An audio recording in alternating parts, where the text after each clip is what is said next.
चलिए अब रुक कर लेते हैं छत्तीसगढ़ की खबरों का। तो प्रधानमंत्री नरेंद्र मोदी का रेडियो कार्यक्रम मन की बात रविवार से एक बार फिर से शुरू हो गया है। पीएम मोदी ने लोगों से कई मुद्दों पर बात की। मन की बात के 111वें संस्करण में प्रधानमंत्री ने सभी से मां के नाम पर पेड़ लगाने की अपील की है। छत्तीसगढ़ की राजधानी रायपुर में प्रदेश के मुख्यमंत्री विष्णुदेव साय ने भी कार्यकर्ताओं संग मन की बात सुनी।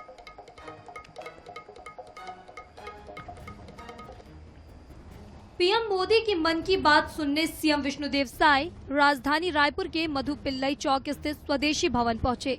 यहां उन्होंने भाजपा के क्षेत्रीय कार्यकर्ताओं के साथ पीएम की मन की बात सुनी। भाजपा शंकर नगर मंडल ने पीएम मोदी की मन की बात कार्यक्रम का आयोजन किया था। कार्यक्रम में मुख्यमंत्री के साथ खेल मंत्री टंकराम वर्मा और रायपुर उत्तर से विधायक पुरंदर मिश्रा भी थे। कार्यक्रम के बाद सीएम साय ने कहा कि पीएम मोदी की मन की बात कार्यक्रम इलेक्शन के कारण नहीं हो रहा था। अब लगातार तीसरी बार पीएम बनने के बाद यह कार्यक्रम हुआ। मन की बात के जरिए पीएम मोदी जनता से रूबरू होते रहते हैं। सीएम ने कहा कि पीएम मोदी ने एक पेड़ मां के नाम कार्यक्रम का आह्वान किया है। बरसात का समय है, सभी लोग पेड़ लगाएं, सभी अपनी मां के लिए एक पेड़ जरूर लगाएं। देश के यशस्वी प्रधानमंत्री श्री नरेंद्र मोदी जी देश की जनता से प्रधानमंत्री की मन की बात के माध्यम से उनसे जुड़ते हैं और ये कार्यक्रम हर महीने अंतिम रविवार को प्रातः 11 बजे होता है।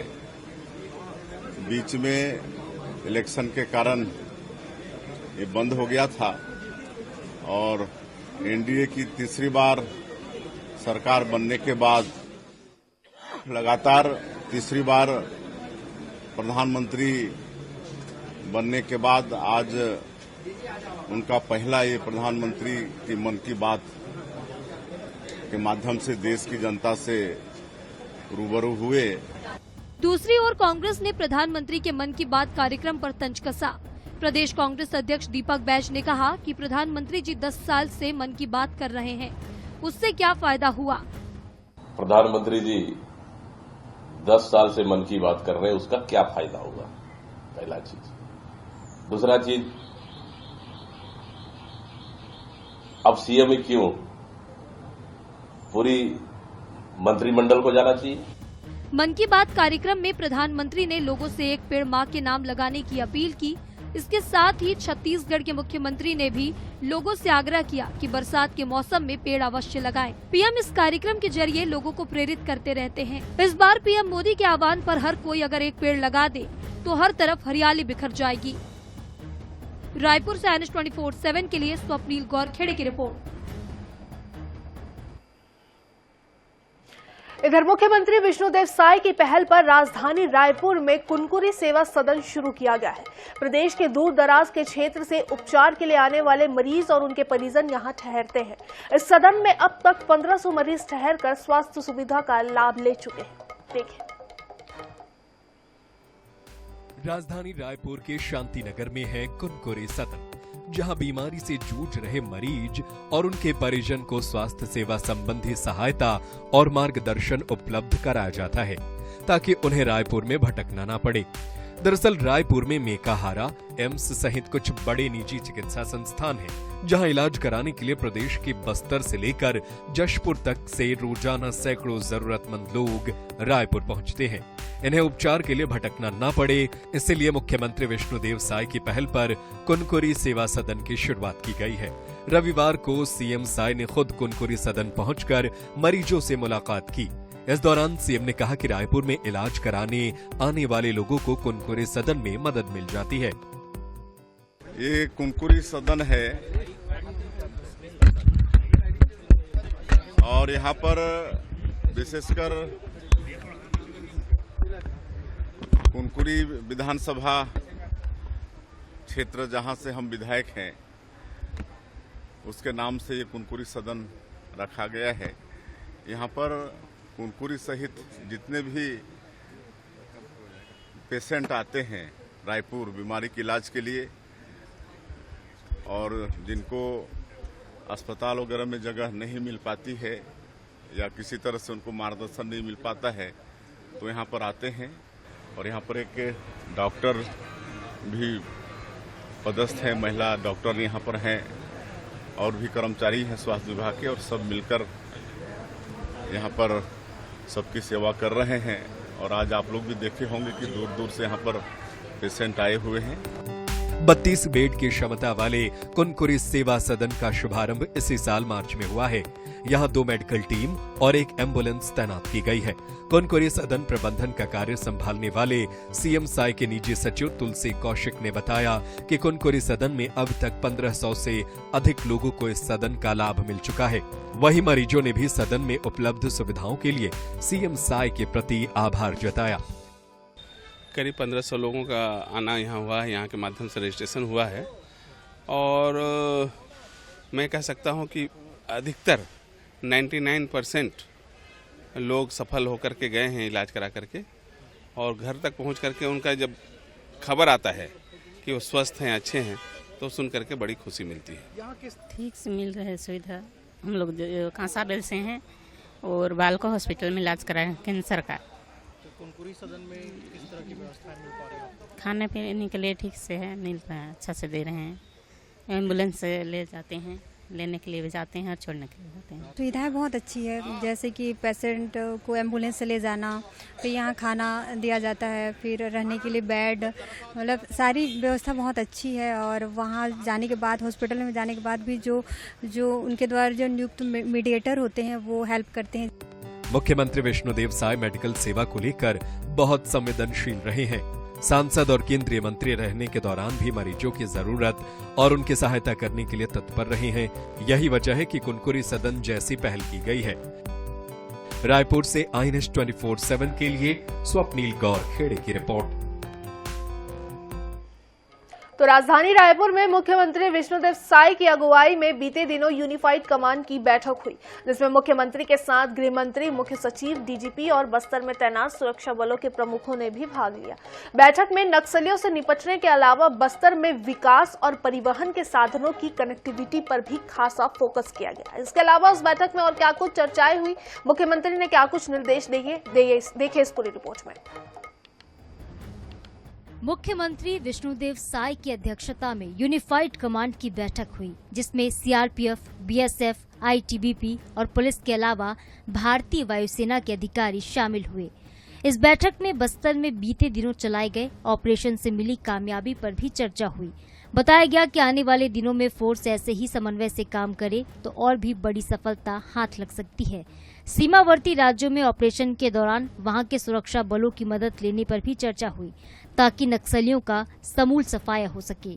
इसके अलावा बैठक में रोड और रेल कनेक्टिविटी बढ़ाए जाने पर सुझाव मांगे गए।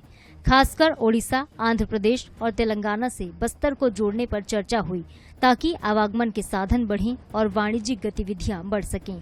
इधर नक्सलवाद को लेकर भाजपा और कांग्रेस का एक दूसरे पर तंज और अपनी सरकार को श्रेय देना बदस्तूर जारी रहा।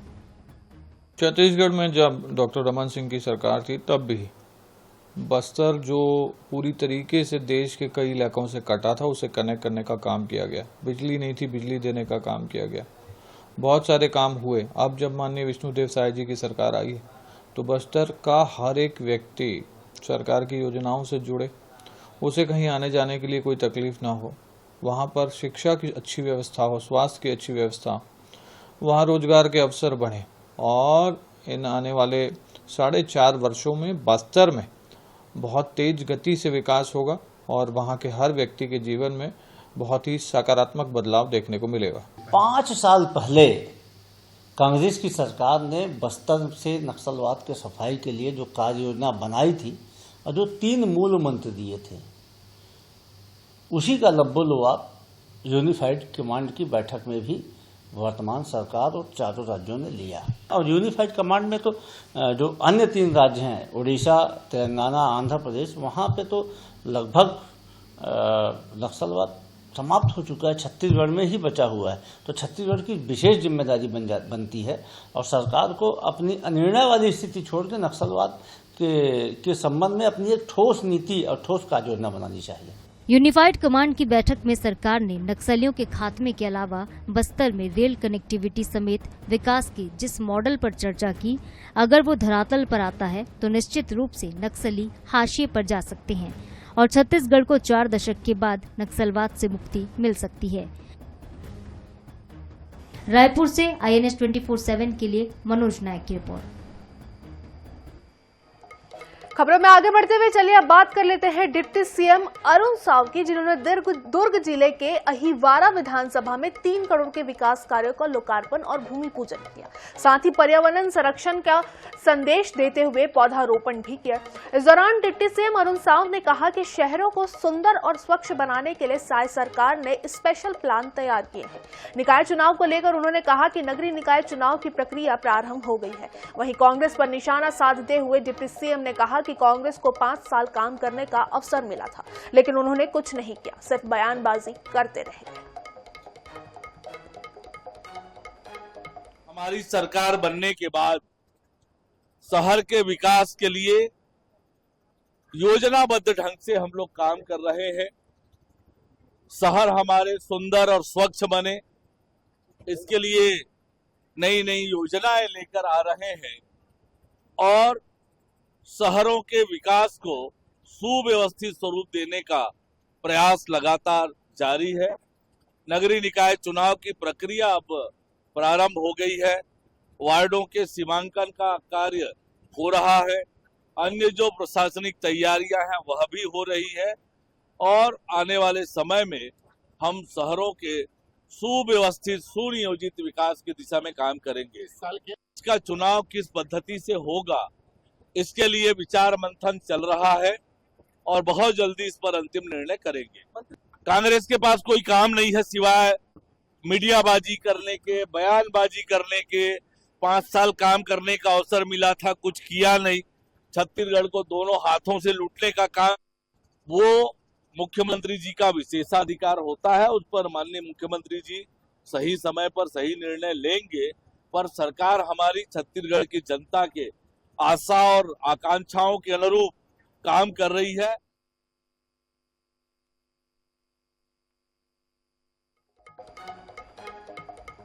इधर छत्तीसगढ़ के उप मुख्यमंत्री अरुण साव रविवार को धमतरी दौरे पर रहे, जहां वह देवांगन समाज के कार्यक्रम में शामिल हुए। मीडिया से बात करते हुए डिप्टी सीएम अरुण साव ने कहा कि अवैध रेत खदान और अवैध प्लॉटिंग जैसे तमाम गलत करवाया जाएगा। लोकसभा चुनाव के नतीजों पर कांग्रेस की समीक्षा के सवाल पर उन्होंने कहा कि सभी को समीक्षा का अधिकार है।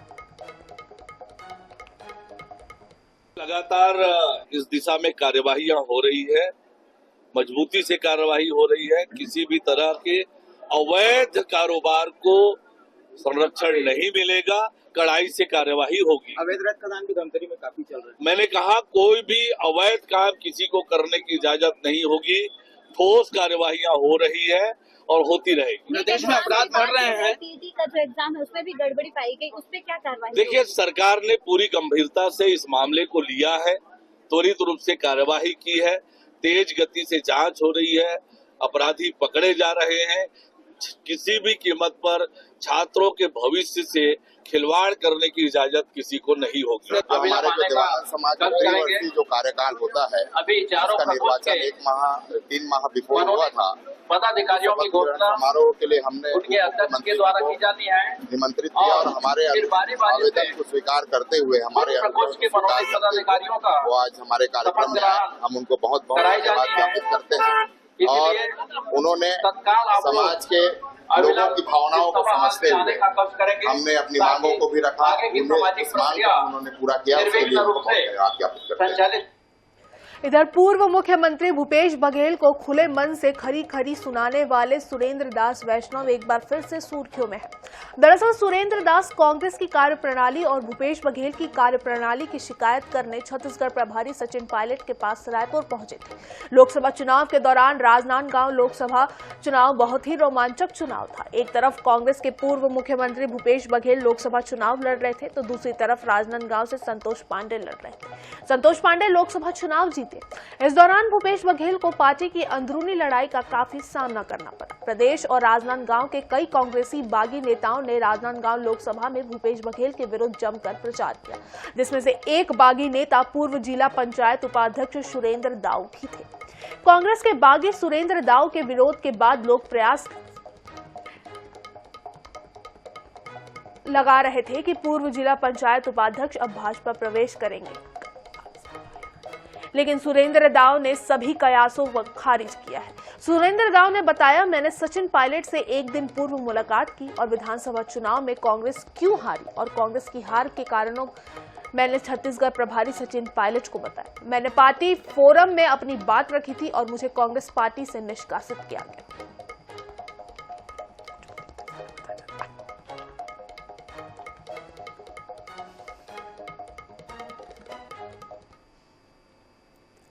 एक्चुअल में जब से मैं निष्कासित हुआ था, मैंने अपनी बात पार्टी के बड़े नेताओं के पास नहीं रख पाया था। इसी दरमियान मेरी कुछ नेताओं से बात हुई थी, उन्होंने मुझको रायपुर बुलवाया था और इसी बात को लेकर मैं रायपुर गया था और बड़े नेताओं से मैंने मुलाकात करी और जितना हो सका मैंने अपनी बात को रखी है।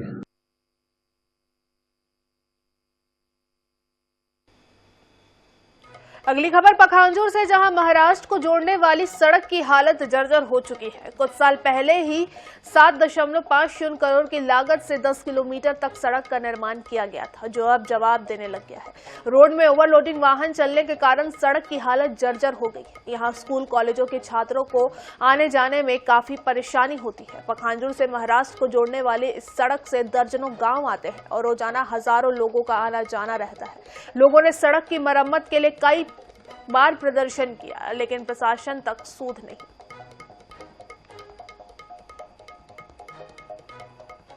चलने के लिए काफी परेशानी होता है क्योंकि रोड में पूरा गड्ढा है। अभी बारिश दिन में पूरा पानी भर गया रोड में। जैसे साइड से एक बड़ा गाड़ी जाएगा तो दूसरा गाड़ी निकल नहीं सकता है। वो गाड़ी का पानी दूसरा को लगता है, उसको लगता है, बहुत दिक्कत होता है रोड में चलने। इस रोड कहाँ से कहाँ तक है? ये रोड पखांजूर से गढ़चौरी तक है, मेन रोड है ये वाला। पिछले दिनों ही मुझे इसकी जानकारी मिली तो मैं विभाग के अधिकारियों को एक बोला था कि जाकर के स्पॉट वेरिफिकेशन करके देख करके वहाँ अद्यतन स्थिति क्या है।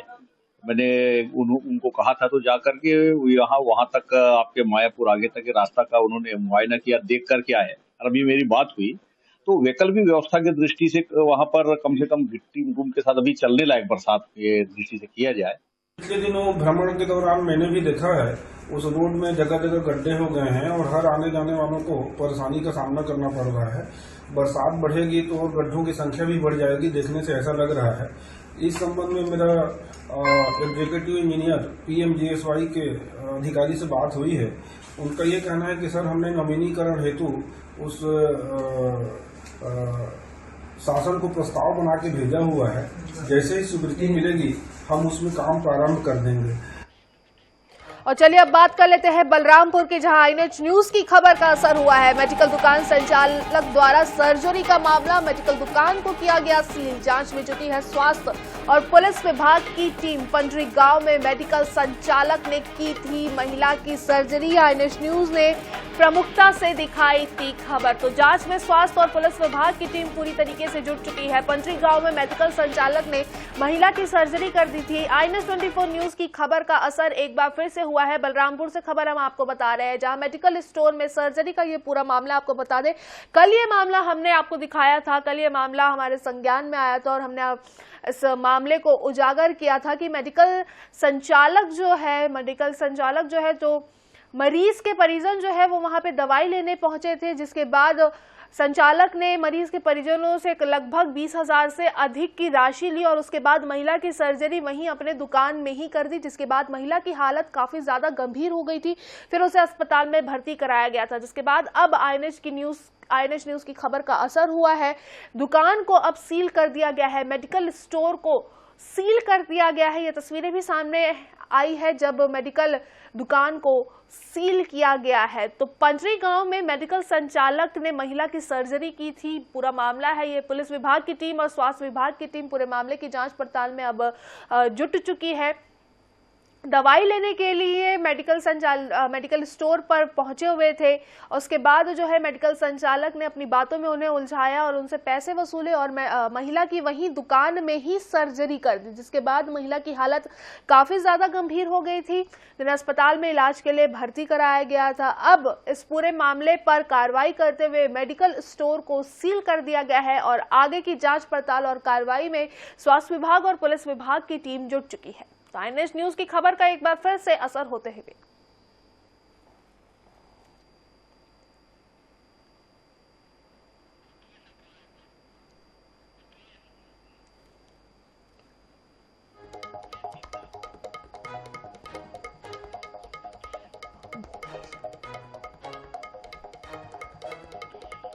बलरामपुर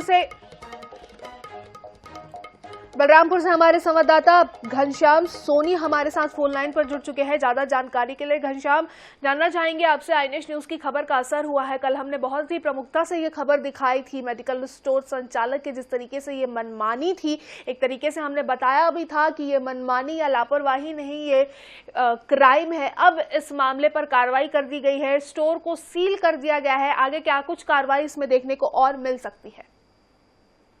देखिए, अभी फिलहाल इस मेडिकल को सील कर दिया गया है और आगे जो पुलिस की टीम है वो इस मेडिकल संचालक की तलाश में जुट चुकी है। मेडिकल संचालक अभी चूंकि फरार हो चुका है, जैसी उसे सूचना मिली कि अब इसमें एक्शन हुआ है तो वो जो है फरार है। महिला की सर्जरी उसने पाइल्स से संबंधित बीमारी की थी, जिसके बाद महिला की स्थिति गंभीर हुई थी और उस पर अब मेडिकल को सील किया गया है। मेडिकल संचालक ने जो नियम की धज्जियां उड़ाई थी। जी तो पुलिस जो है हालांकि मेडिकल स्टोर संचालक की तलाश में जुटी हुई है, फरार बताया जा रहा है। देखना होगा कब तक वो पुलिस के हत्थे चढ़ता है। तमाम जानकारी के लिए घनश्याम बहुत बहुत शुक्रिया। और सुबह सवेरे में मध्य प्रदेश और छत्तीसगढ़ की खबरों में आज के लिए बस इतना ही। मुझे दीजिए इजाजत, नमस्कार।